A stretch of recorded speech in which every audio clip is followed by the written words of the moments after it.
வணக்கம் நண்பர்களே. சங்கர் சார் இப்போதைக்கு வர்ற காந்தாரா சாப்டர் 1ல் வேல்பாரியோட கதை அதில் வந்துருச்சு, லீக் ஆகிடுச்சு அப்படிங்கிறாரு. வேல்பாரி கதைங்கிறது அது தனி. ஆனால் காந்தாரா சாப்டர் 1ங்கிறதுல அது ஒரு கான்செப்ட்டு. ரெண்டாவது அதில் ஒரு பெருமையான விஷயம் என்னன்னு கேட்டிங்கன்னா, ஒரு 125 கோடி ரூபாயில் மொத்த பட்ஜெட்லேயுமே படத்தை முடிச்சிருக்காங்க. இந்த மாதிரி ஒரு படத்தை இவரால் கண்டிப்பாக எடுக்க முடியாது. அவர் அந்த ரிஷப் ஷெட்டி இருக்கார், அவரை பிரமாதமாக பாராட்டணும்.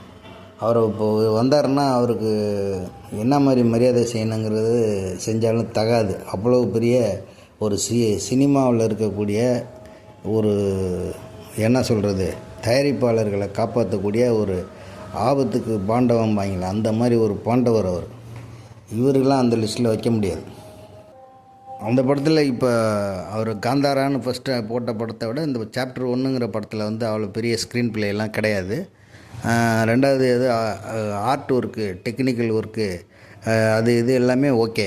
ஆனால் அவர் பண்ணியிருக்க விதங்கள் என்னென்னா, நிறையா படம் பார்க்கும்போதே ஞாபகத்துக்கு வருது.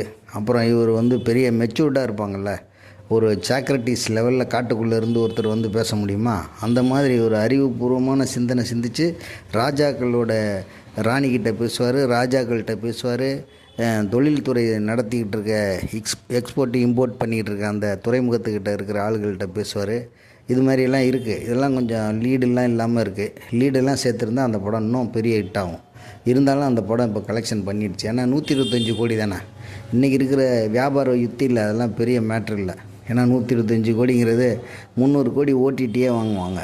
ஓடிடினா அமேசான், நெட்ஃப்ளிக்ஸு இவங்களே 300 கோடிக்கு வாங்குவாங்க. அப்புறம் என்ன, மீதி ரிலீஸு அங்கங்கே ஓடுறது, ஆடியோ ரைட்ஸு, அது இது எல்லாமே இலவசமாக இப்போ கம்பெனிக்கு லாபம் மாதிரி தான்.